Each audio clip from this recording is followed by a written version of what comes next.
పటాన్చెరు పట్టణంలో దుబ్బాక మాజీ ఎమ్మెల్యే మాధవనేని రఘునందన్ రావు ఆధ్వర్యంలో బీజేపీ విజయ సంకల్ప సభ సమావేశాన్ని నిర్వహించారు. ఈ యొక్క కార్యక్రమంలో ముఖ్య అతిథిగా కేంద్ర పర్యావరణ శాఖ సహాయ మంత్రి అశ్విన్ కుమార్ చౌబే పాల్గొన్నారు.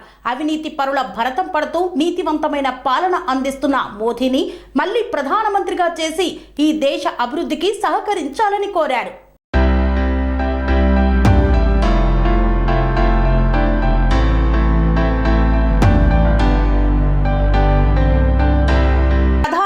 నరేంద్ర మోదీ అవినీతి పరుల భరతం పడుతూ కఠినంగా వ్యవహరిస్తున్నాడని, లిక్కర్ స్కామ్ లో కేసీఆర్ కూతురు కవితను జైలుకు పంపడం ఖాయమని కేంద్ర పర్యావరణ శాఖ సహాయ మంత్రి అశ్విన్ కుమార్ చౌబే అన్నారు. శుక్రవారం సాయంత్రం పటాన్చెరు పట్టణంలో జరిగిన విజయ సంకల్ప సభ సమావేశంలో ఆయన ముఖ్య అతిథిగా పాల్గొని ప్రసంగించారు. ఈ సందర్భంగా ఆయన మాట్లాడుతూ వచ్చే పార్లమెంటు ఎన్నికల్లో పాండవులు కౌరవుల మధ్య యుద్ధంగా అభివర్ణించారు. పార్లమెంటు ఎన్నికల్లో కౌరవుల కాంగ్రెస్ పార్టీకి బుద్ధి చెప్పి పాండవుల బీజేపీ పార్టీకి పట్టం కట్టడం ఖాయమని ధీమా వ్యక్తం చేశారు. వచ్చే ఎన్నికల్లో 400కు పైగా పార్లమెంటు స్థానాలను సాధించి నరేంద్ర మోదీ నాయకత్వంలోని బీజేపీ మరోసారి అధికారంలోకి రావడం ఖాయమన్నారు.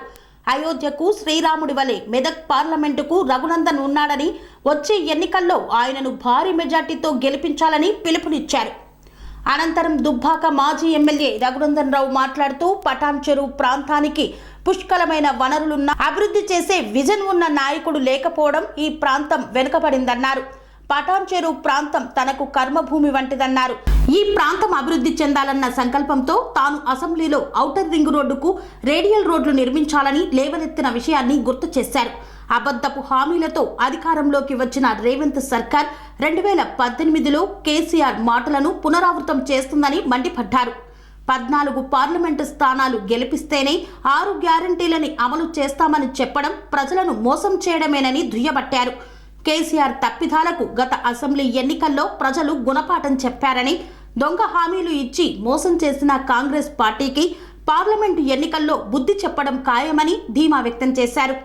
అబద్ధపు హామీలు, దొంగ గ్యారంటీలతో ఓట్లడిగే బదులు ప్రజలకు మంచి చేసి ఓట్లు అడగాలని రేవంత్ ప్రభుత్వానికి హితవు పలికారు.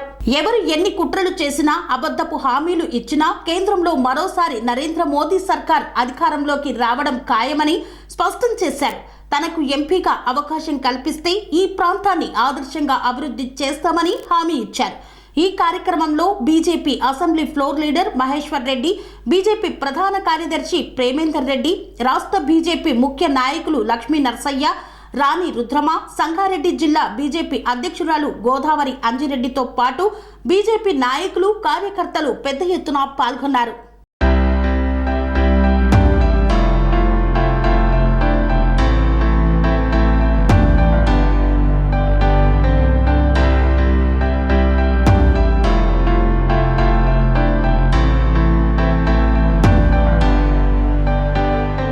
రావాల్సిందిగా ఆహ్వానిస్తున్నాం.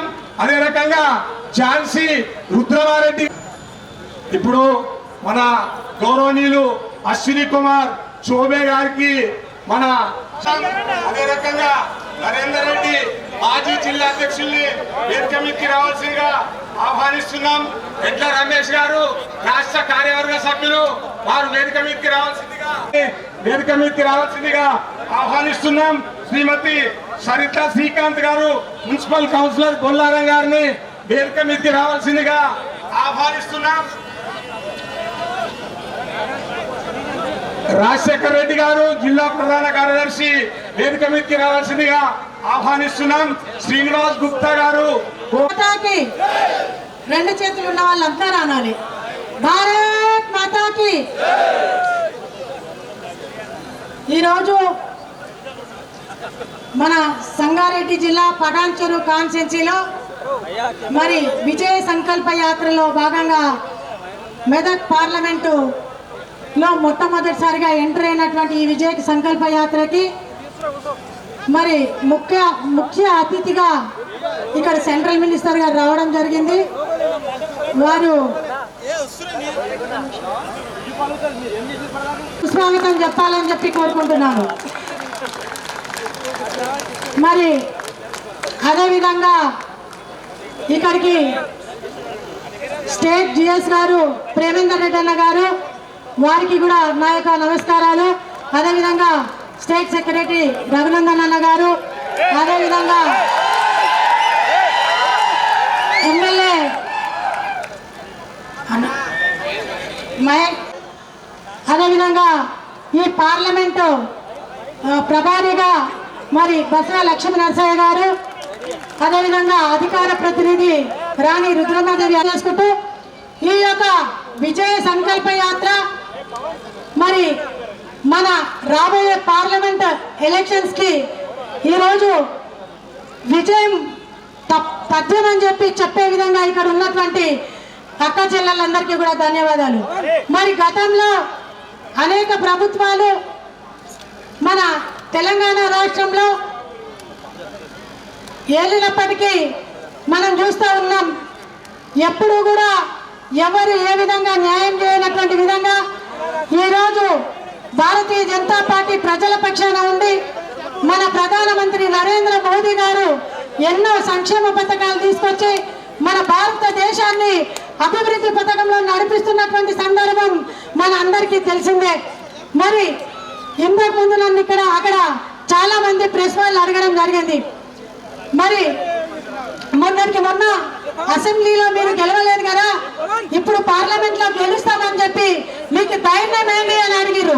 మాకు ధైర్యం భారతదేశ అభివృద్ధి మా ప్రధానమంత్రి నరేంద్ర మోదీ అని చెప్పి నేను ఈ సందర్భంగా తెలియజేస్తా ఉన్నాను. ఎందుకంటే గత ప్రభుత్వాలు అన్ని మోసం చేసి మాయ చేసి మభ్యపెట్టి మరి డబుల్ బెడ్రూమ్ ఇల్లు ఇస్తామని చెప్పి మహిళలను మోసం చేయడం జరిగింది. అదేవిధంగా ఇప్పుడు మొన్నటికి మొన్న 6 గ్యారంటీలు అని చెప్పి కాంగ్రెస్ ప్రభుత్వం ఈ రోజు అధికారంలోకి వచ్చింది. 6 గ్యారంటీలు ఏవైనా నెరవేర్చినా అని చెప్పి నేను ఈ సందర్భంగా అడుగుతా ఉన్నాను. మరి మహిళలందరికీ ఒక ఉచిత బస్ అని చెప్పి అదొక్కటి ఇంప్లిమెంటేషన్ చేసి గృహలక్ష్మి కింద మహిళలందరినీ మోసం చేసి ఓట్లు వేసుకున్నటువంటి ఘనత ఎవరిది? కాంగ్రెస్ పార్టీ రాహుల్ గాంధీ గారి పార్టీ భారతీయ జనతా పార్టీ నరేంద్ర మోదీ గారు.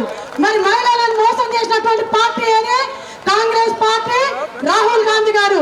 కాబట్టి నా ధైర్యం ఈ రోజు నరేంద్ర మోదీ గారు దేశ అభివృద్ధిలో ఈ రోజు ముందుంటే కాంగ్రెస్ ప్రభుత్వం ఏదైతే 60 ఏళ్ళు పరిపాలించిందో మరి ఎక్కడా కూడా అభివృద్ధి అనేది శూన్యం. ఎవరికి కూడా మోసం చేసి ఓట్లు వేయించుకోవడమే తప్ప ఎవరికి కూడా అండదండగా ఉండలేదు. ఈ రోజు మోదీ గారు ఎదురొడ్డి నిలవ నిజానికి చెప్పాలంటే గత 500 సంవత్సరాల నుండి ఏదైతే రామ మందిరం ఉందో ఆ రామ మందిరం కలగానే ఉంటుందే. మరి ఎంతో మంది నిరాశతో నిస్పృహతో అక్కడ అయోధ్యలో కరచారకులుగా వెళ్ళినటువంటి వ్యక్తులు కూడా కుంగి కృషించి ప్రాణాలు ఇడిచినటువంటి సందర్భం మనం గతంలో చిన్నగున్నప్పటి నుంచి చూస్తూ ఉన్నాం. అయోధ్య రాముడంట మరి ఏంటిది అనేసి. నేను చిన్నగున్నప్పుడు కూడా ప్రతి ఒక్కరు మా నాన్న వాళ్ళు చెప్పేవాళ్ళు, అయోధ్యకు మేము మిట్కలు తీసుకొని పోయినాం, అయోధ్య కళ ఎప్పుడు నెరవేరుతుందో అనుకున్న వాళ్ళందరూ కూడా ఈ రోజు గత నెల 22వ తారీఖు రోజు అయోధ్యలో రామ మందిర ప్రాణ ప్రతిష్ఠ చేసి మోదీ గారు భారతదేశ ప్రజల గుండెల్లో నిలిచిందని చెప్పి ఈ సందర్భంగా తెలియజేస్తున్నారు. మరి హనుమంతుడు గుండె చేరిస్తే ఎవరుంటారు? రామ లక్ష్మణ భరత శత్రుఘ్నులు. కానీ భారతదేశం ఉన్నటువంటి ప్రజల గుండె చేరిస్తే ఎవరుంటారంటే మోదీ గారు అని చెప్పి సందర్భంగా తెలియజేస్తున్నాను. ఈ రామ మందిర ప్రతిష్టాపనలో మరి ఈ రోజు నేను ఒకటే గర్వంగా ఫీల్ అవుతున్నా. ఏంటంటే ఈ యొక్క ప్రాణ ప్రతిష్ఠ కార్యక్రమంలో మనం పాల్గొన్నందుకు మన జన్మ ధన్యమైంది.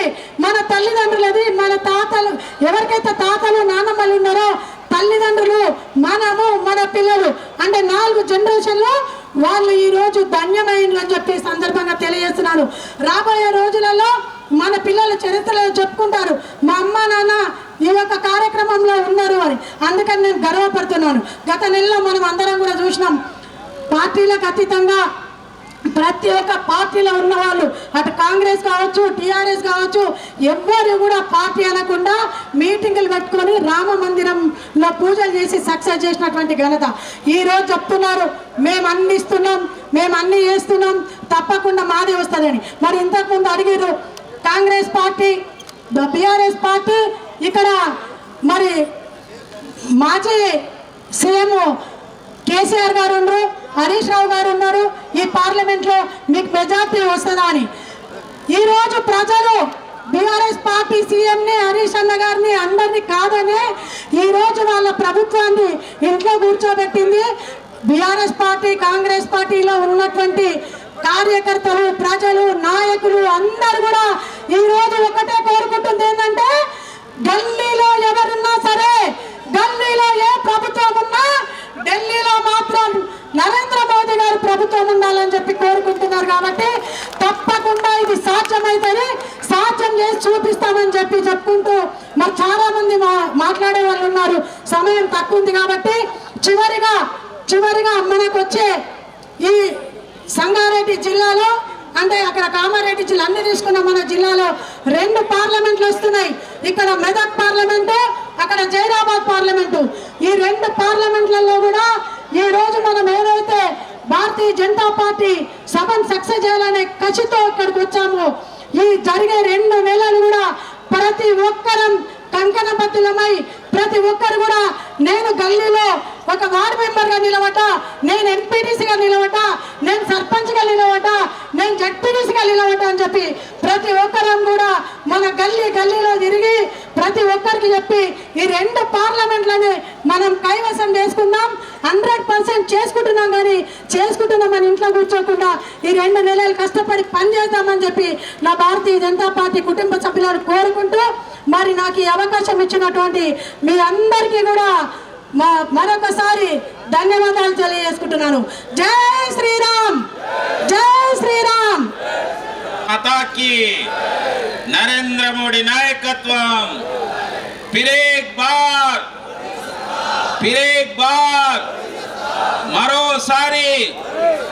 మరోసారి ఇంత పెద్ద ఎత్తున వచ్చిన యొక్క మా అక్కలు అన్నలు అందరికి కూడా హృదయపూర్వక స్వాగతం.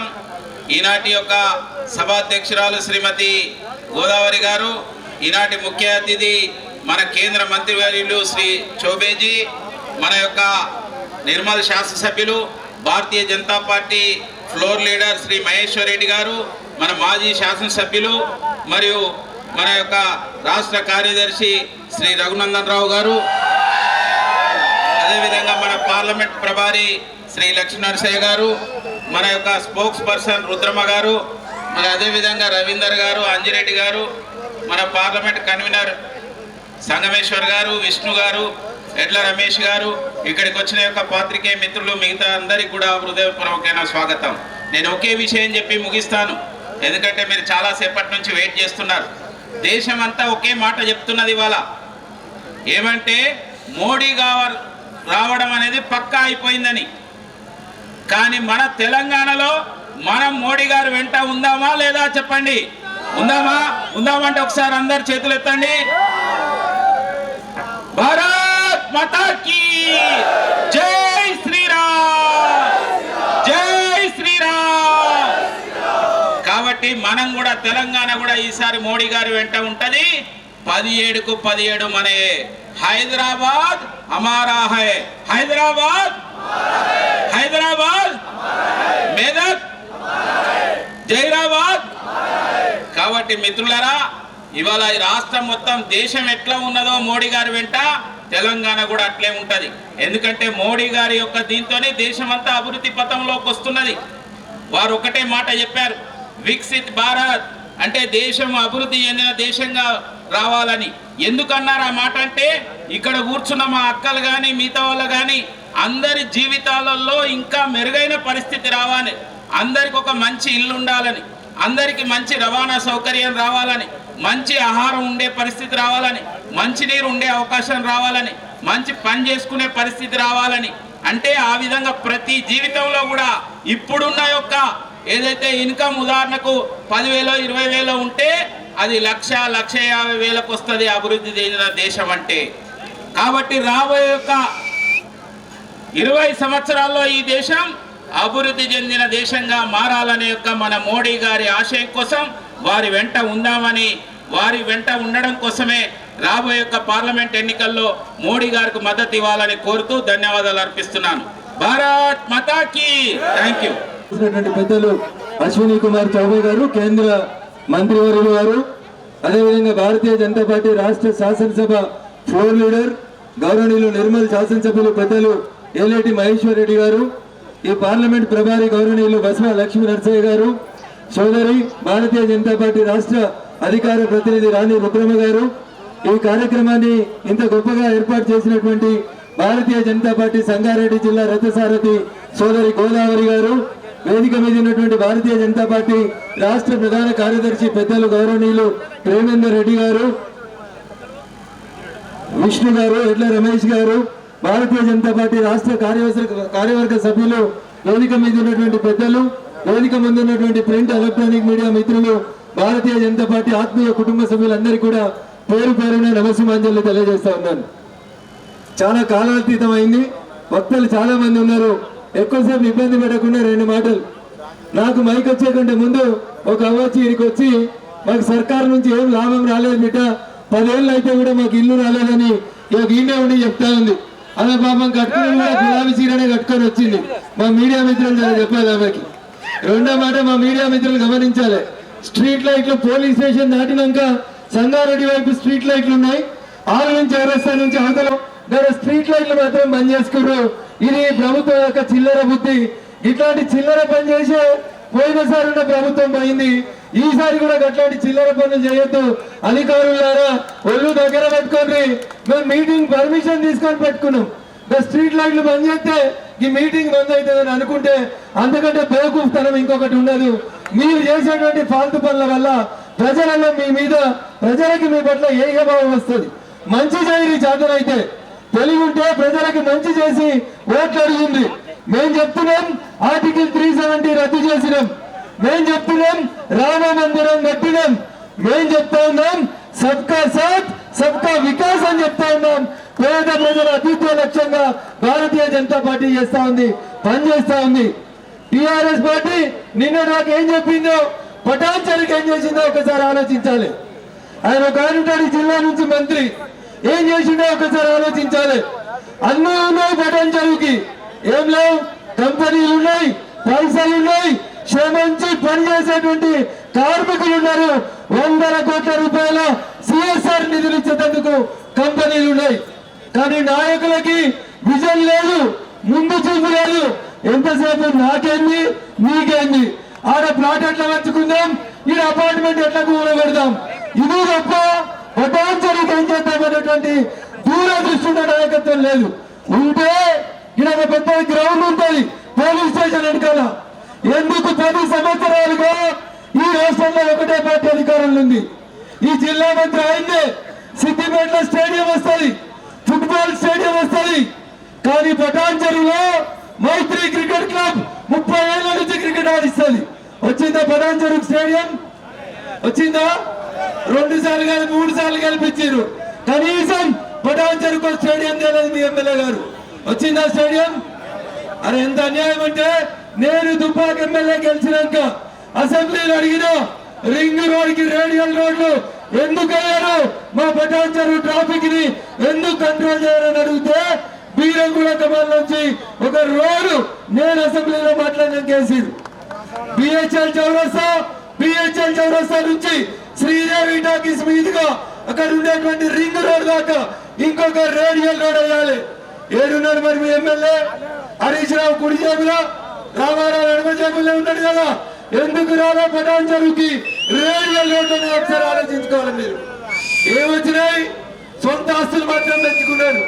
ఇక్కడ కొల్లూరు అని ఉంటుంది రింగ్ రోడ్ పక్కన, కొల్లూరు సర్వీస్ రోడ్ 1 కిలోమీటర్ ఆగిపోయింది.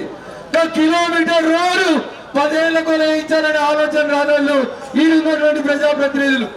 ఒక ఆయన ఎంపీ ఉండమన్నారు దాకా ఏం చేసిండంటే లక్కడారంలో క్రషరు, చిత్రుపూలో క్రషరు, 6 క్రషరు, క్రషర్లు తప్ప ఏం చేయలేదు. నేను చెప్తాను సుమా, మీడియా మిత్రులు గుర్తుంచుకోవాలి. ప్రధానమంత్రి ఆదర్శ సంసద్ యోజన కింద ఒక గ్రామాన్ని ఆయన దత్తత తీసుకున్నాడు. ఆ గ్రామం పేరు లకుడారం. ఏ గ్రామం అనేది? లకుడారం గ్రామాన్ని దత్తత తీసుకున్నాడు. మొత్తం క్రషర్లు పెడితే మొన్న అసెంబ్లీ ఎలక్షన్లప్పుడు ఊరోళ్ళందరూ క్రెషర్లకు వ్యతిరేకంగా వచ్చి నామినేషన్ వేసినటువంటి దుస్థితి వచ్చింది. లగ్నారం బాగుపడలే, కానీ ఎంపీ గారు బాగుపడ్డారు. మొన్న దాకున్న ఎంపీ గారు. ఇక ఇది బీఆర్ఎస్ పాలన. కాంగ్రెస్ వచ్చింది, ఏదో చేస్తుందని ఆశపడ్డాం, నమ్మినాం, మస్తు మాయమాటలు చెప్తే అన్ని జరుగుతాయేమో ఆశపడి కాంగ్రెస్ కోటేసినాం. నమ్మి నాణం వస్తే పుచ్చి బుర్రలైనాయి. 2 నెలల 15 రోజులైతే ఈ రోజు దాకా కాంగ్రెస్ పార్టీ చేస్తామని చెప్పినటువంటి 6 హామీల గురించి రేపు ఓట్లు వేస్తాం, ఎల్లుండి ఓట్లు వేస్తామని చెప్తున్నాడు. 2018లో చంద్రశేఖరరావు ఏం చెప్పిండో ఇలా రేవంత్ రెడ్డి కూడా అదే చెప్తున్నాడు. అప్పుడు ఏం చెప్పారు వాళ్ళు? 2018 డిసెంబర్లో గెలిచినాక సారు కారు 16 ఢిల్లీలో సర్కార్ వస్తుంది, మా కేసీఆర్ ఢిల్లీ పోతామని చెప్పిండు. 16 రాలే, సింగిల్ డిజిట్ వచ్చింది. సారు ఢిల్లీకి పోలే, వాళ్ళు మనకేం పని చేయలేదు. ఇలా రేవంత్ రెడ్డి ఏం చెప్తున్నాడు? మాకు 14 ఎంపీలు గెలిపోయిండ్రి. ఎన్ని? 14 గెలిపిస్తే మా పప్పు ఢిల్లీలో ప్రధానమంత్రి అవుతాడు, మా పప్పు ప్రధానమంత్రి అయితే మేము రాష్ట్రానికి పైసలు తెస్తాము అన్నాడు. అవుతాడా కాంగ్రెస్ ప్రధానమంత్రి? అవుతుందా కాంగ్రెస్ ప్రధానమంత్రి? దేశం కాదు, ప్రపంచంలో ఉన్న ఏ సర్వే తీసుకున్నా ఈ దేశానికి 3వ ప్రధానమంత్రి ఎవరంటే? ఎవరు 3వ ప్రధానమంత్రి? ప్రపంచం మొత్తం తెచ్చిన నాయకుడు నరేంద్ర మోడీ గారు. 400 సీట్లు లెక్కబెట్టి నరేంద్ర మోడీ గారు గెలుస్తారని అన్ని సర్వేలు చెప్తా ఉంటే మాకు 14 ఇయ్యండి, 14 ఇద్దాం, మేము ఢిల్లీకి పోతాం, ఢిల్లీకి పోతే ఇన్ని పైసలు తెస్తాం మీకు పని చేస్తామని కాంగ్రెస్ వాళ్ళు కొత్త కథ మొదలు పెట్టారు. 2018 డిసెంబర్లో బీఆర్ఎస్ కి ఎట్లా బుద్ధి చెప్పిండ్రో రేపు పార్లమెంట్ ఎన్నికలలో కాంగ్రెస్ పార్టీ కూడా అట్లా బుద్ధి చెప్పాలని నేను మీ అందరికీ కూడా సవినయంగా వేడుకుంటూ 1999లో ఆలయ నరేంద్ర గారు గెలిచిండు. ఈ ప్రాంతానికి భారతీయ జనతా పార్టీ పువ్వు గుర్తు మీద ఓటేయడం కొత్త కాదు. 99లో టైగర్ నరేంద్ర ఈ ప్రాంతం నుంచి ఎంపీ గెలిచారు. సంగారెడ్డి నుంచి గతంలో ఒక్కసారి భారతీయ జనతా పార్టీ శాసనసభ్యులు గెలిచినటువంటి ప్రాంతం ఈ ప్రాంతం. అందుకని దయచేసి ఇక్కడ ఉన్నటువంటి నాయకులందరూ ఆలోచించాలి. భవిష్యత్తు గురించి ఆలోచించుకోవాలనుకుంటే భారతీయ జనతా పార్టీకి ఓటేయాలన్నటువంటి ఒక దూరదృష్టితో మీరందరూ కూడా ఆలోచించి భవిష్యత్తులో భారతీయ జనతా పార్టీ కమలం గుర్తు మీద ఓటేసి నరేంద్ర మోడీ గారి నాయకత్వాన్ని బలపరచాలని మీ అందరు కూడా సవినయంగా అప్పీల్ చేస్తా ఉన్నాం. 400 సీట్లు గెలిచి నరేంద్ర మోడీ గారు 3వ ప్రధానమంత్రి కాబోతున్న సందర్భం లోపల మెదక్ ఎంపీ బీజేపీ నుంచి గెలవాలా వద్దా ఒక్కసారి మనం అందరూ ఆలోచించాలి. గెలవాలా వద్దా బీజేపీ నుంచి మెదక్ ఎంపీ? గెలవాలంటే ఎక్కడికక్కడ మనం చైతన్యవంతులమై ఏ ఊరికి ఆ ఊరికి మనమే కథానాయకులమై భారతీయ జనతా పార్టీ గుర్తుని కమలం గుర్తుని ప్రచారం చేసి గెలిపించాలని మీ అందరినీ కూడా వేడుకుంటూ అవకాశం ఇచ్చినటువంటి వేదికకు కృతజ్ఞతలు వందనాలు తెలియజేస్తూ సెలవు తీసుకుంటా ఉన్నాం. చివరికి ఒక్క మాట, చాలా మంది మా మిత్రులు వచ్చారు. రగన్న మధ్యలో దుబ్బాకు పోయిండు, మళ్ళీ మా పడాల చెరువు కొత్తలో రావడానికి చాలా మంది డౌట్ పడి ఉంటారు. రఘునందన్ రావు పుట్టింది దుబ్బాకలో, పెరిగింది సిద్దిపేటలో.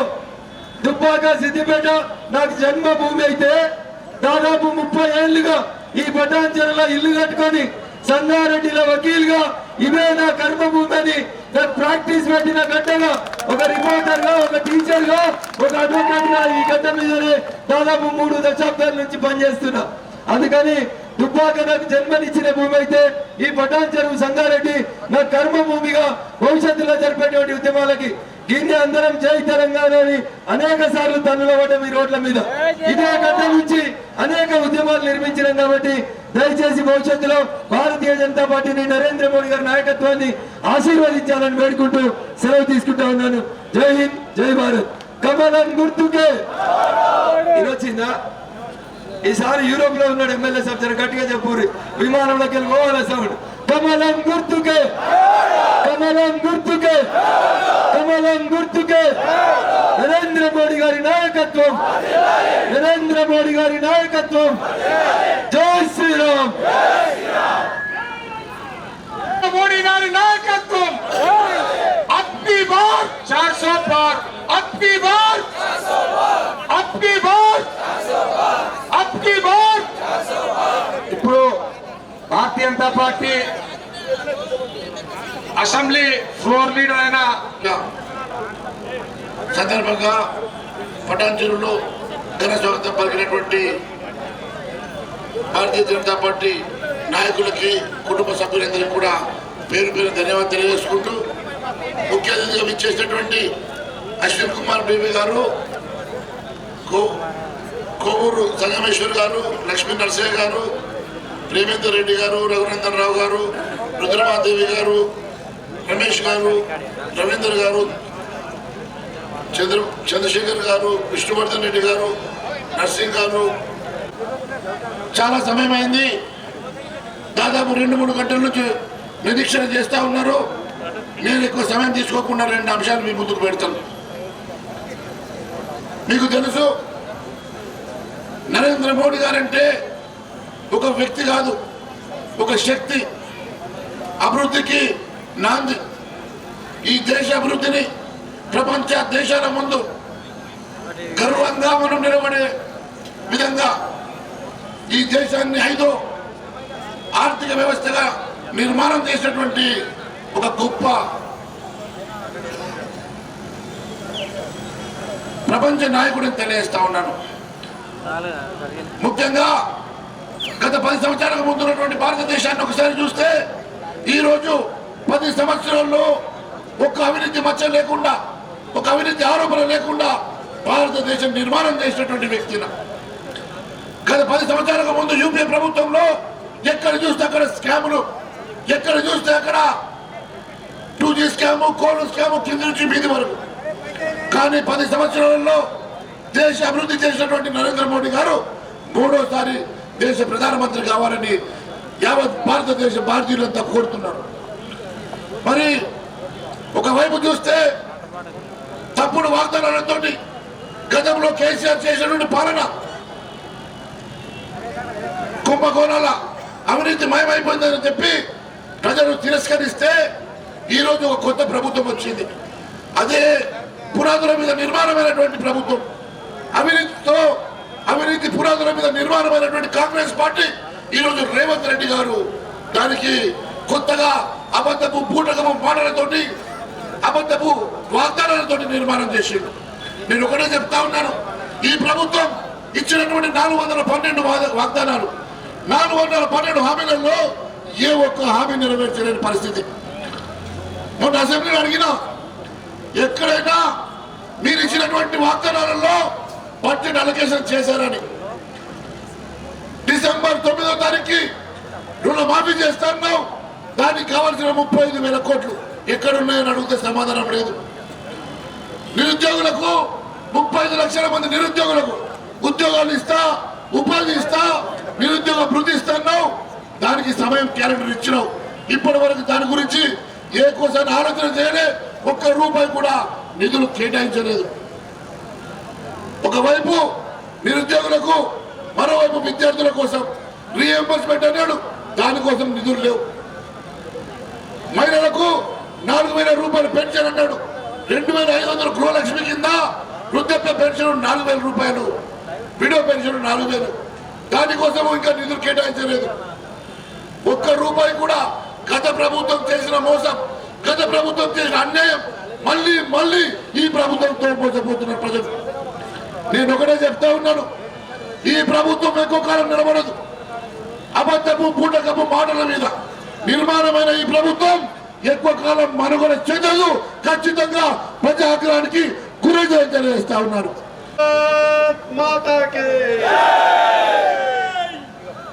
भाई तेलंगाना के लोग और जयकारा में इतना पीछे क्यों हो गया? एक बार प्रेम से बोलिए, भारत माता की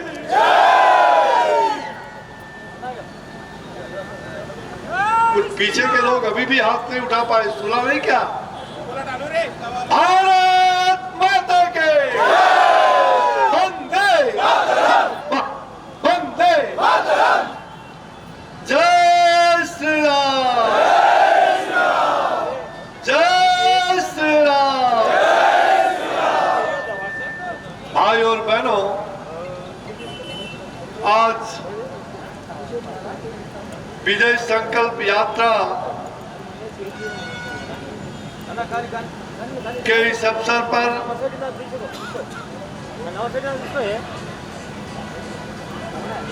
अंडारी के नमस्कारम।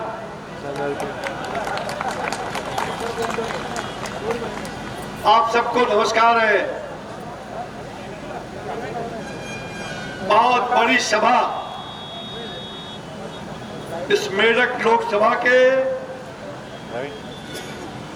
और यहाँ ये पाटन चूरू क्षेत्र में इस विजय संकल्प यात्रा के दौरान आज हजारों लोग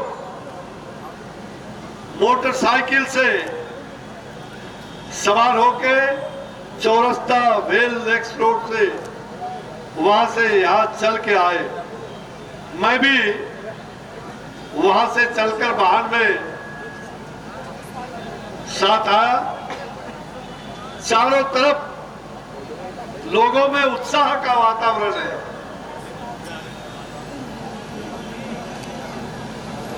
देश के अंदर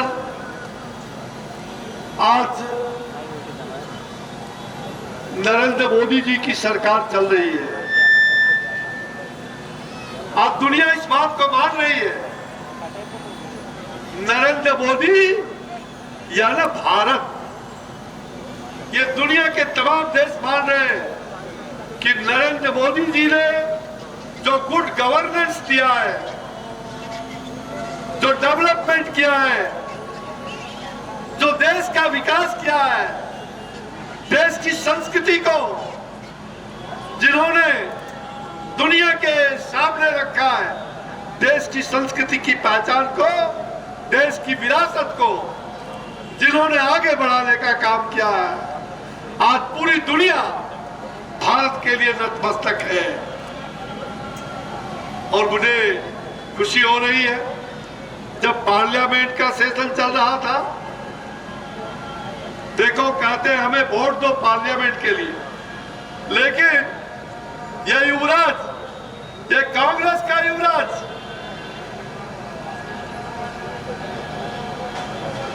मैं उसके बारे में बोलूंगा। मैं उनका व्याख्यान करूंगा आपके सामने। उसके पहले कि हमारे मंच पर विराजमान है हमारा यहाँ पर जो फ्लोर लीडर है बीजेपी के श्री महेश्वर रेड्डी गारू जी, श्री महेश्वर रेड्डी गारू जी, ये बीजेपी के बिहार तेलंगाना विधानसभा के फ्लोर लीडर है। साथ ही हमारे जिला के जिनकी अध्यक्षता में यह मीटिंग हो रही है, श्रीमती गोदावरी जी, फूल नहीं चिनगारी है, हम भारत की फूल नहीं चिनगारी है, हम भारत की नारी है। ये नारी शक्ति हमारा जिला अध्यक्ष के रूप में गोदावरी जी जिला के प्रेसिडेंट अध्यक्ष है। हमारे रघुनंदन जी,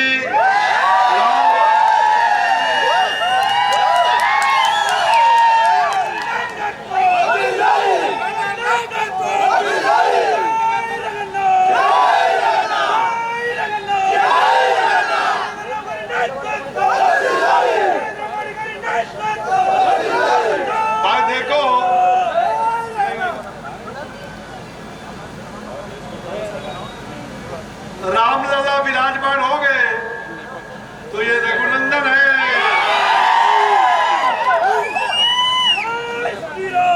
अयोध्या में रामलला और मेढक में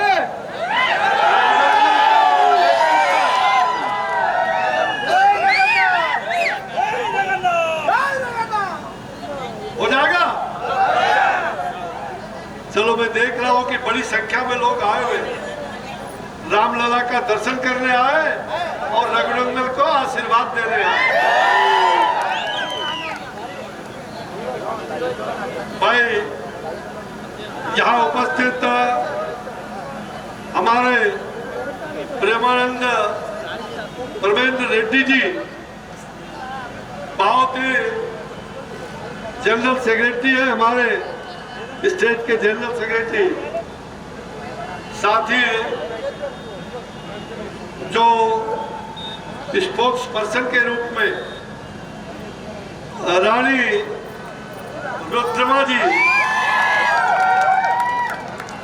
रानी रुद्रमा झांसी की रानी,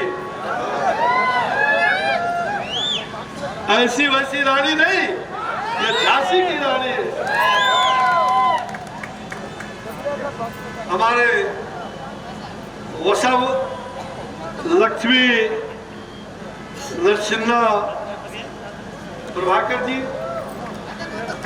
जो पार्टी के नेता और हमारे सभी मंचासीन पार्टी के नेतृत्व वृंद, भाई और बहनों और तमाम इलेक्ट्रॉनिक और प्रिंट मीडिया के मेरे दोस्तों, मैं कह रहा था इस देश के अंदर जो दुनिया में आज सबसे ज्यादा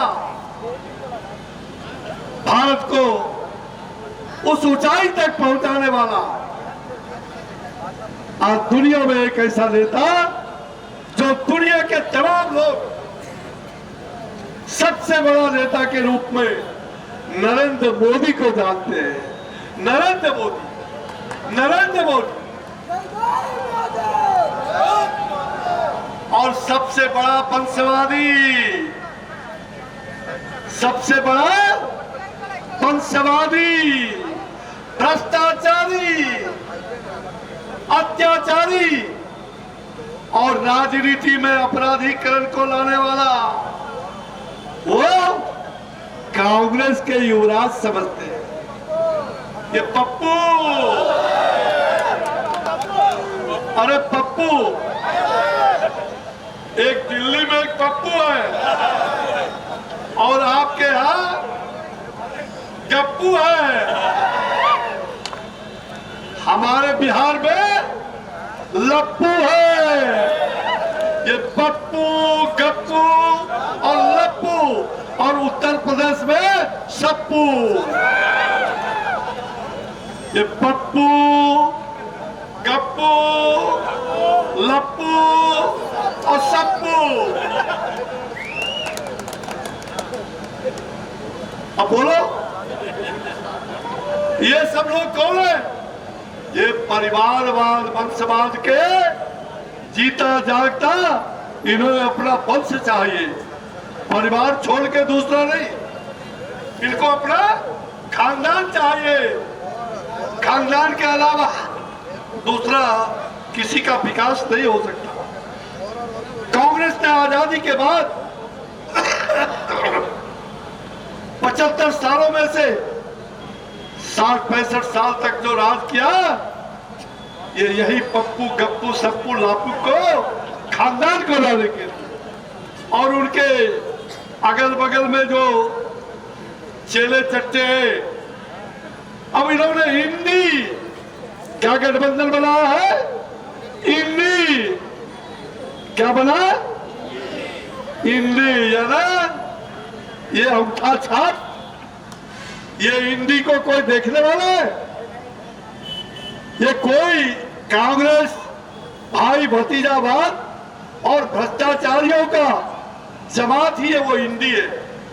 महाठगबंधन, जिसने परिवार को ठगा, सगों को ठगा, देश को ठगा, अपने आप को ठगा, वो चला है हिंदी बना करके जनता को ठगने के लिए, जनता को ठगने के लिए। ये महाठगबंधन, या ना हिंदी, भ्रष्टाचारी, या ना हिंदी, वंशवाद, या ना हिंदी, राजनीतिक भ्रष्टाचार, या ना हिंदी, अपराध, या ना हिंदी। ये तमाम ये ठगने वाले, ये राजनीति के सौदागर जो ठगों का जमात बना करके जगह जगह ये टुकड़े टुकड़े में देश को भी बांटना चाहते। ये गैंग है, खानदानवाद का ये गैंग चाहता है मेरे अलावा दूसरा कोई नहीं। ये युवराज कहते हैं हमें प्रधानमंत्री का कुर्सी दे दो। क्या दे दो? अच्छा तो बोलिए युवराज को, अगर युवराज को प्रधानमंत्री का कुर्सी दे देगा तो इस देश को बेच देगा या नहीं देगा? इस देश को बेचेगा ना। अब इसको पार्लियामेंट का एमपी बना दिया था केरल से। एक भी दिन पार्लियामेंट में आता है तो ऐसे ऐसे बुढ़ी झुला के चला जाता है। अभी अंतिम सत्र पार्लियामेंट का एक दिन भी पार्लियामेंट नहीं आया। क्या ऐसे लोगों को पार्लियामेंट के अंदर रहने का अधिकार नहीं है? है अधिकार? जिनको जनता ने पार्लियामेंट का नेता बना करके भेजा, ना तो क्षेत्र की समस्या के बारे में, ना तो जनता की समस्या के बारे में एक भी आवाज, और जब बोलता है तो क्या बोला ये उसको पता ही नहीं रहता। अभी वो भारत जोड़ो की यात्रा कर रहे थे। ये भारत जोड़ो नहीं, अरे भारत तो जुड़ा हुआ है, भारत जुड़ा हुआ है। सदियों से ये भारत उत्तर दक्षिण पूर्व पश्चिम ये भारत माता की जय करके आज हमारी माता एक रूप में है। कश्मीर से कन्याकुमारी तक, हिमालय से कच्छ तक भारत एक है। एक भारत श्रेष्ठ भारत, ये नरेंद्र मोदी जी ने एक भारत श्रेष्ठ भारत का जो स्थान बनाया है, ये भारत को तोड़ने के लिए निकला हुआ। भारत तोड़ो, भारत जोड़ो नहीं, भारत तोड़ो। अब देखिए ये कांग्रेस के बबुआ पप्पू न्याय यात्रा पर निकले। कौन सा न्याय चाहिए? अरे ये बोलो ना, कौन सा न्याय चाहिए? पूरा माँ बेटा बहन मिलकर के करोड़ों का, एक दो पैसा नहीं, अरबों का घोटाला किया है।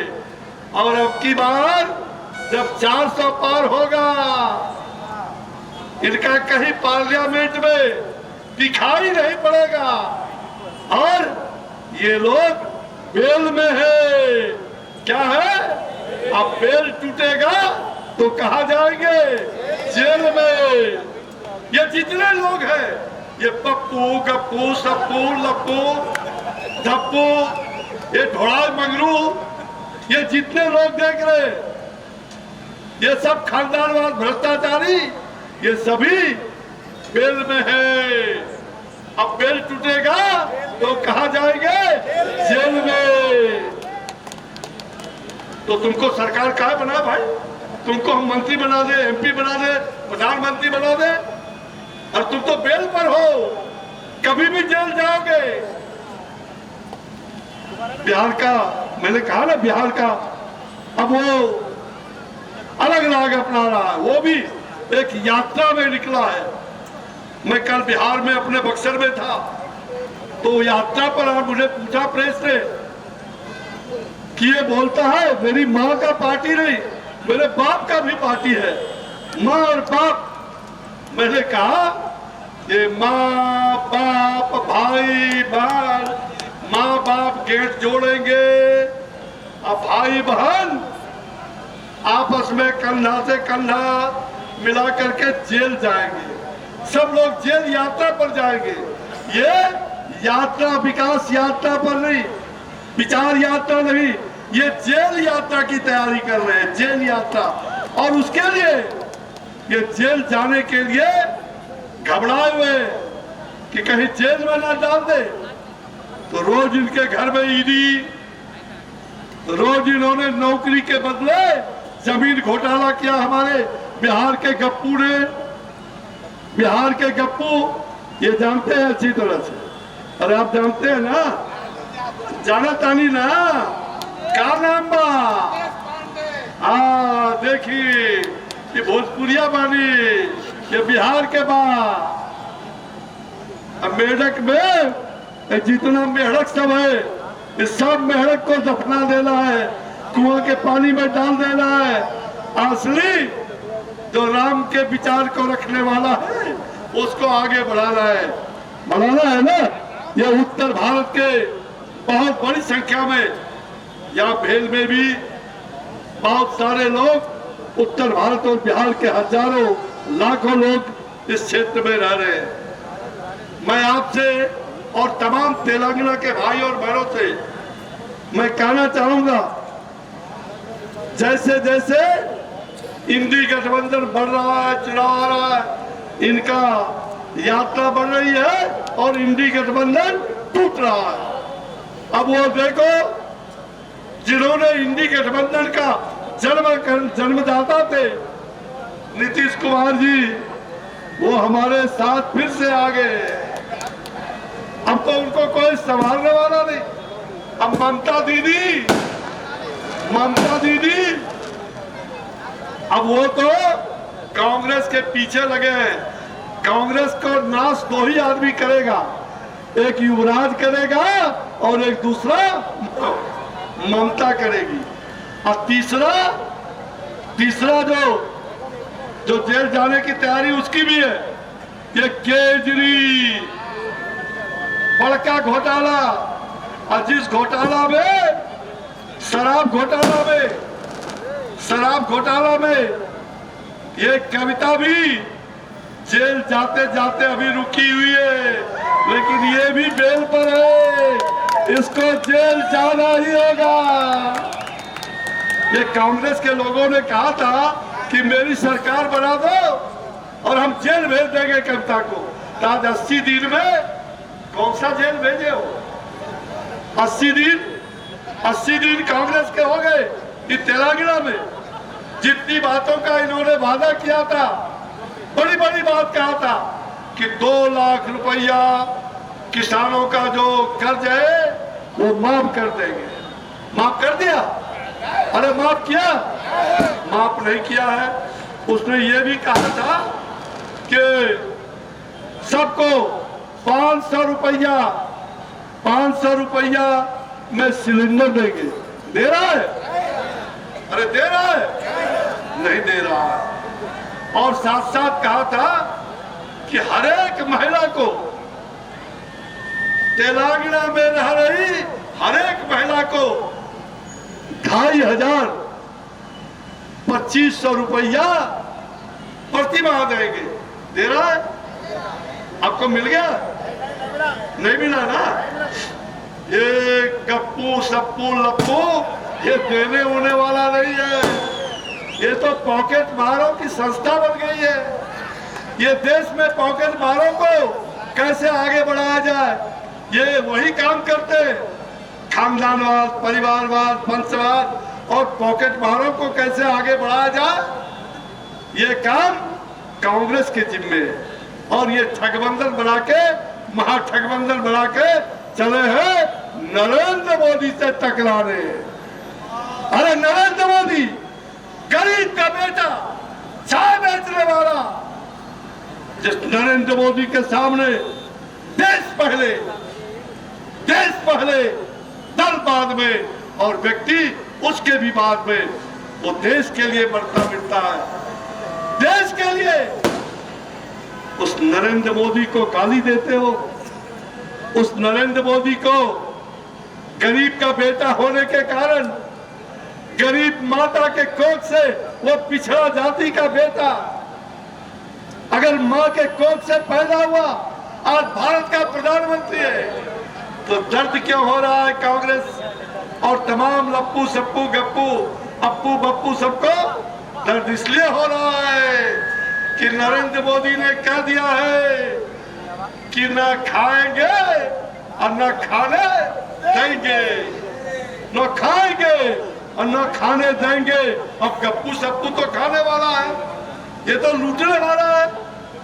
ये लुटेरों हत्यारों को अब देखो बिहार में शासन मेरा फिर से जो जनता ने मैंडेट दिया था हमारे साथ आ गया, हत्या अपराध बंद हो गया। किसका मजाल? अब ये सब लोग बिल में घुस गए। ये जंगल राज लाने वाला बिहार में आज यही लोग कांग्रेस के साथ मिलकर के दलाली कर रहे हैं। और कांग्रेस तो न तो नामो निशान रहेगा और न ये गप्पू सप्पू लप्पू ढप्पू जितने हैं सब कब्र, इनका सबका कब्र खुदेगा। चिंता मत करिएगा भाई और बहनों, कांग्रेस ने हमेशा नफरत की राजनीति को आगे बढ़ाया। देश के अंदर नफरत की राजनीति करने वाला ये वही कांग्रेस के लोग हैं। और सचमुच में अभी जो तेलंगाना के सीएम उन्होंने कुछ दिन पहले बिहारियों के डीएनए पर सवाल उठाया। जो लोग नफरत की राजनीति करते हैं, ये यहाँ के मुख्यमंत्री ये बबुआ ने पद ग्रहण करते ही बिहारियों को गाली देना शुरू कर दी। बिहारी के डीएनए को, अरे बिहारी को जानते नहीं, एक बिहारी 100 पर भारी, सब पर भारी, 100 पर नहीं सब पर भारी। ये डीएनए तुम्हें पता है? मैं आया हूं इस तेलंगाना में, सुन लो कान खोल करके।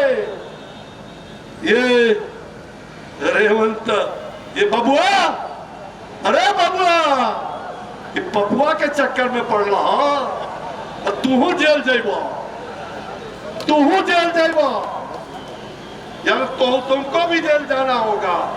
ये पपुआ गपुआ सपुआ लपुआ अपने तो जेल जाएगा ही, हम तो जेल जाएंगे सनम, तुमको भी साथ ले जाएंगे। ऐसे भ्रष्टाचारियों का जमात आज ये कांग्रेस के अंदर और ये इंडी ठगबंधन में है।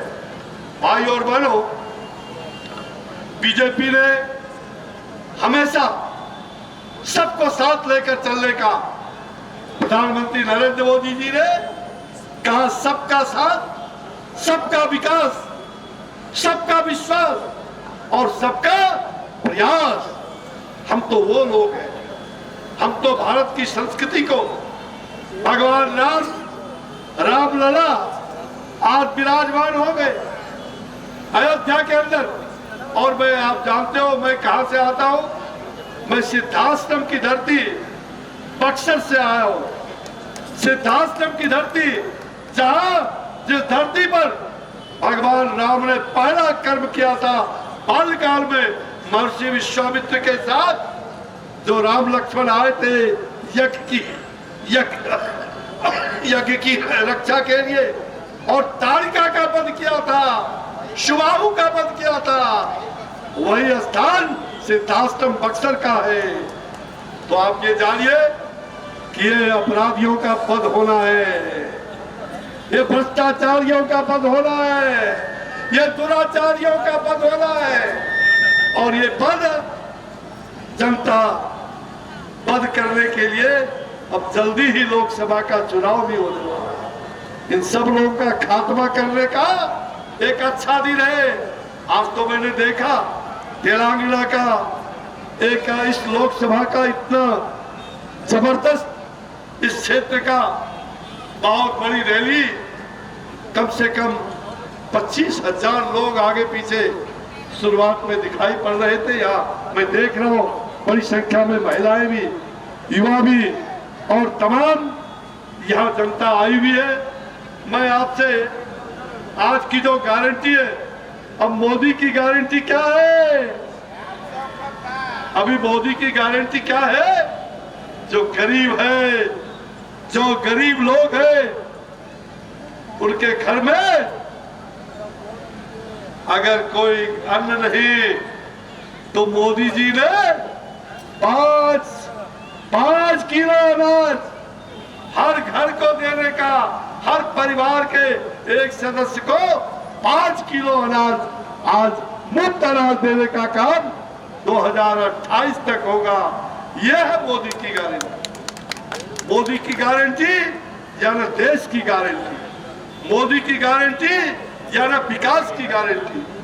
ये मोदी की गारंटी, जो मोदी बोलता है वो करके दिखाता है, और बीजेपी हमेशा जो बोलती है वो काम करती है।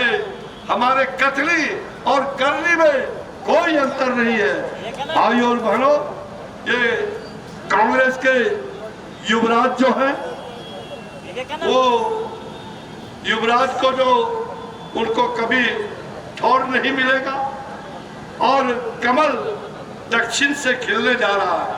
इस बार कमल दक्षिण से खिलेगा,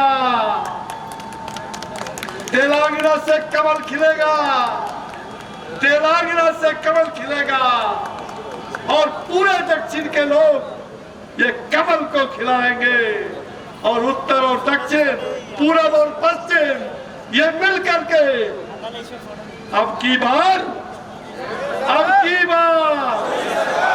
400 पार, अब की बार, अरे अब की बार,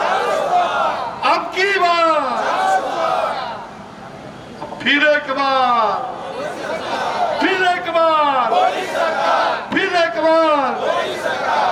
भाइयों, ये लड़ाई पांडव और कौरव के बीच में, ये लड़ाई पांडव और कौरव के बीच में। ये सभी कौरवी सेना, ये इंडी के ठगबंधन, ये कौरवी सेना के समर्थक है, और ये पांडव सियावर रामचंद्र के समर्थक है। चुनना आपको होगा। जब चुनाव आएगा तो मैं आपसे इतना ही कहना चाहूंगा कि हम जातिवाद को, अब ये युवराज कह रहे हैं बिहार में जब वो जाति का कहा जाए पर्चा लहरा तो युवराज को बल मिल गया। अब तो नीतीश जी हमारे साथ है, इनको पूछिए, ये कहते हैं जातिवाद के आधार पर ये जाति का भारत को बांटना चाहते हो क्या? आप कौन सी जाति के हो? पहले ये बताओ। ये कांग्रेस के पप्पू, ये बताओ। चलो पढ़ लेगा ऊपर से, अरे मैं पंडित हूं, जनेऊ का महत्व है, लेकिन आज मंदिर जाएगा वहां जनेऊ ऊपर से पढ़ लेगा। ये जनता को ठगने के लिए कि मैं पंडित हूं। ये नेहरू का खानदान जो क्या क्या नहीं मतलब कहवाओ हमसे। अब ये विदेशी मुद्रा से आए हुए लोग स्वदेशी का अपमान करने चले। विदेशी मुद्रा और स्वदेशी का अपमान ये नहीं चलेगा। जातियों को जाति से लड़ाने की बात करने वाला, हमारी नरेंद्र मोदी जी ने कहा कि हमारी एक ही जाति है, वो है ज्ञान। ज्ञानवान बनो, गुणवान बनो, चरित्रवान बनो, और देश के लिए मरने मिटने के लिए तैयार रहो। और ज्ञान क्या? जी से गरीब, वाय से मैंने ज्ञान कहा है। जी से गरीब, वाय से युवा, ए से अन्नदाता यानी किसान, और एल से नारी। यही है जाति। ये चार स्तंभ है, गरीब, युवा, नारी और अन्नदाता किसान। मोदी जी, यही मोदी का एक जाति है। ये चार स्तंभ है, इसको मजबूत करो। आज नारी वंदना विधेयक जब पार्लियामेंट में पेश हुआ, स्वीकृत हो गया, राष्ट्रपति जी ने दस्तखत कर दिया। अरे हमने तो एक आदिवासी माता बहन को लाके भारत का राष्ट्रपति, अनुसूचित जाति के भाई को राष्ट्रपति बनाया मोदी जी ने। मोदी जी जाति नहीं जमात को लेके चलते हैं।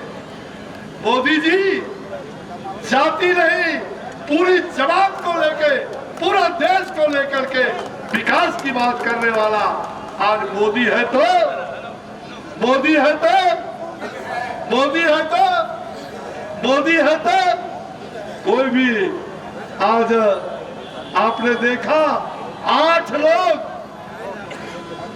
लोगों को अरब कंट्री में पकड़ करके फांसी दे देने का बात कहा था। अगर मोदी जी नहीं होते तो भारत के वो 8 लाल फांसी पर चढ़ाया जाता, लेकिन मोदी जी ने ये 8 लोगों को घर वापस करके और फांसी नहीं लगने दिया, क्योंकि वो देशभक्त है। फांसी देशभक्तों को नहीं, देशद्रोहियों को लगना चाहिए। भाई और बहनों, कांग्रेस और उनके तमाम सहयोगी ये पूरी तरह से मुझे लग रहा है कि ये सब लोग ये प्रयास कर रहे हैं कि देश को कैसे बांटा जाए।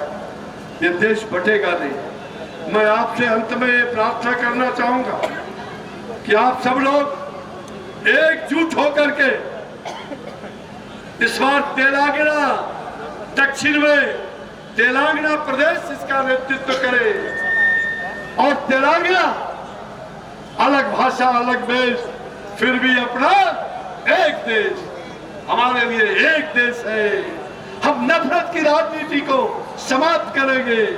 हम देश को आगे बढ़ाने वाले नरेंद्र मोदी को, जो विकसित भारत का संकल्प लिया है, 2047 का भारत कैसा भारत होगा, उसका दशा और दिशा नरेंद्र मोदी जी ने तय कर दिया है। 2047 का भारत विश्व में एकलौता भारत, यह भारत जो अखंड भारत के रूप में विश्व में मां भारती को स्थान दिलाने का, पूरे विश्व में फिर से विश्व गुरु कहलाने वाला यह भारत विकसित भारत बने, यही संकल्प मोदी जी का है। मोदी जी की है गरीबों को गारंटी है। जो गरीब लाभुक है, हमने करोड़ों, 4 करोड़ से ज्यादा पक्के का मकान दिया, 12 करोड़ घरों में शौचालय दिया, 11 करोड़ लोगों को गैस का चूल्हा मुफ्त दिया। अरे मोदी जी जो कहते हैं वो करते हैं। और गरीबों को 5 लाख रुपया प्रत्येक परिवार के एक सदस्य को गारंटी है साल में आयुष्मान भारत का। मोदी जी से चले हो लड़ने। अरे मोदी वो शेर है, सुन लो, कान खोल कर सुन लो। आए पप्पू, आए गप्पू, आए सप्पू, आए लप्पू, ये ठगने वाले सब ठगी सुन लो कान खोल करके। मोदी से जो टकराएगा वो चूर चूर हो जाएगा, वो चूर चूर हो जाएगा। ये पप्पू गप्पू सप्पू लप्पू सबका दफन निश्चित हो जाएगा। इन्हीं शब्दों के साथ मैं आपसे भगवान राम की प्रार्थना, राम का एक चौपाई रामायण का कहते, पर्वशी नगर कीजे सब काजा, पर्वशी नगर कीजे सब काजा, हृदय राखी कौशलपुर राजा, हृदय राखी कौशलपुर राजा। आइए रामलला का जन्म अयोध्या में फिर से 500 वर्षों के बाद मोदी जी ने उनको अपने भवन में ला दिया। अब रामलला पूरे देश में चल रहे। भ्रष्टाचारियों को, दुराचारियों को, अत्याचारियों का वो पद भी राम के हाथों होगा, राम के हाथों होगा। और ये सारे के सारे ये ठगबंधन करने वाले लोग ये कहीं भी नहीं रहेंगे। ये आपस में टुकड़े टुकड़े में बंट करके एक दूसरे को समाप्त करने पर लगे हुए हैं। उनको प्रधानमंत्री तो छोड़ दीजिए, उनको ये पहला प्रधानमंत्री नहीं, ये नरेंद्र मोदी देश का प्रधान सेवक है। ये लोग मंत्री और प्रधानमंत्री के लिए लड़ रहे हैं और नरेंद्र मोदी गरीब का बेटा, वो प्रधान सेवक जनता का सेवा। हम लोग उनके सरकार के लोग हम सेवा के रूप में जनता का आशीर्वाद प्राप्त कर रहे हैं। कहा गया है जासु राज प्रभु प्रजा दुखारी सो नृप होई नरक अधिकारी। जिस राज में प्रजा दुखी हो उस राज में राज करने वाला राजा नरक का अधिकारी होता है। तो अब तो राम राज्य की बात हम कर रहे हैं। अब राम राज्य पुनर्स्थापना होगा और इस देश में 21वीं शताब्दी का भारत फिर से विश्व गुरु होकर के आगे बढ़ेगा। 2047 का भारत जो संकल्पित है वो विकसित भारत का संकल्प यात्रा, आज यह यात्रा जो तेलंगाना के लोगों ने विजय संकल्प यात्रा आपने करने का काम किया है। मैं तेलंगाना प्रदेश भारतीय जनता पार्टी के हमारे माननीय अध्यक्ष भाई हमारे मित्र भी हैं श्री किशन रेड्डी जी, हमारे बंटी संजय जी और तमाम भारतीय जनता पार्टी के तेलंगाना के प्रदेश के नेतृत्व को मैं सलाम करता हूं। मैं बहुत बधाई देता हूं कि आपने शंखनाद कर दिया है। दक्षिण से शंख तेलंगाना का शंख बच चुका है और आपको विश्वास दिलाते ये तेलंगाना में 17 में कितना लाओगे भाई? 17 में कितना लाओगे बोलो बन? अब देखो 17 की बात है तो तेलंगाना में पहले तो ये रघुनंदन जी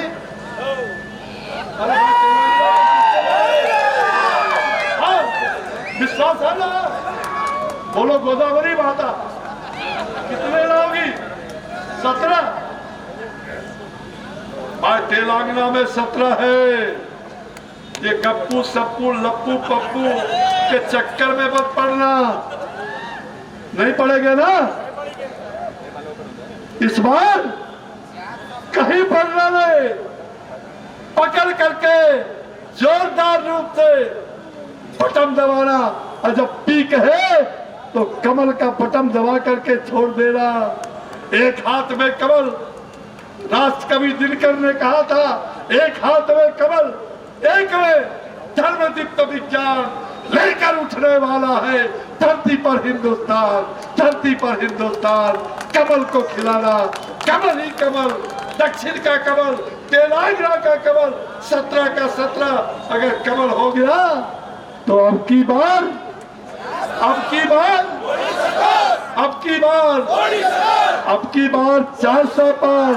अब की बार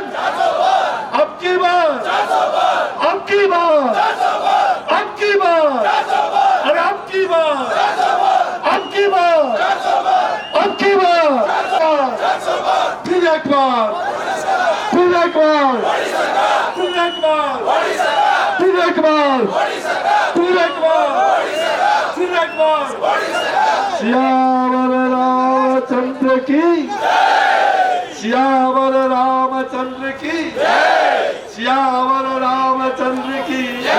बोलो भारत माता की, भारत माता की, भारत माता जिंदाबाद। नरेंद्र मोदी जिंदाबाद, जिंदाबाद जिंदाबाद। प्रधान सेवक जिंदाबाद, जिंदाबाद जिंदाबाद। गरीबों के मसीहा जिंदाबाद, जिंदाबाद जिंदाबाद। विकास पुरुष नरेंद्र मोदी जिंदाबाद, जिंदाबाद जिंदाबाद। जय हिंद, जय भारत, जय तेलंगाना, जय तेलंगाना, जय तेलंगाना, जय हिंद। नमस्कार। యొక్క నమూనాను అంటే ఏదైతే అక్కడ నిర్మాణం అయిందో ఆ నిర్మాణం యొక్క నమూనాను వారికి బహుకరిస్తున్నారు. అదే రకంగా ఏదైతే మహేశ్వర్ రెడ్డి గారు మన ఫ్లోర్ లీడర్ గారికి కూడా, అదే రకంగా మన రాష్ట్ర ప్రధాన కార్యదర్శి గుజ్జుల ప్రేమేందర్ రెడ్డి గారికి కూడా వారు జ్ఞాపికను బహుకరిస్తున్నారు. తర్వాత ఆదెల్లి రవీందర్ గారు ఈ కార్యక్రమానికి వందన సమర్పణ చేయాల్సిందిగా కోరుతున్నాం. వారు ఎక్కడున్నా దయచేసి వందన వారికి, అలాగే రాష్ట్ర ప్రధాన కార్యదర్శి ప్రేమేంద్ర గారికి, అలాగే ఈ కార్యక్రమానికి వచ్చేసిన పేరు పేరున ధన్యవాదాలు చెప్తూ ముఖ్యంగా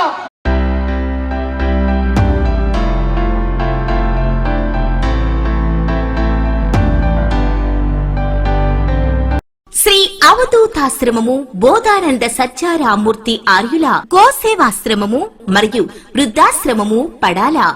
ఆశ్రమములో గోసేవ, గోవుల దానము స్వీకరించుట. మీ నవగ్రహ దోషములు పోవుటకు గోపూజ చేయబడును. మూలికా వైద్యము, గోపంచగవ్య వైద్యము చేయబడును. యంత్రములు, తావీదులు ఇవ్వబడును. శాంతి హోమములు చేయబడును. మీ ఆత్మీయుల పుట్టినరోజు, పెళ్లి రోజు మరియు వర్ధంతి వంటి ముఖ్యమైన దినములలో గోసేవ లేదా అన్నదానం చేయదలిచిన వారు సంప్రదించండి. మా వృద్ధాశ్రమంలో ఖాళీలు కలవు. చేరదలిచిన వారు సంప్రదించండి.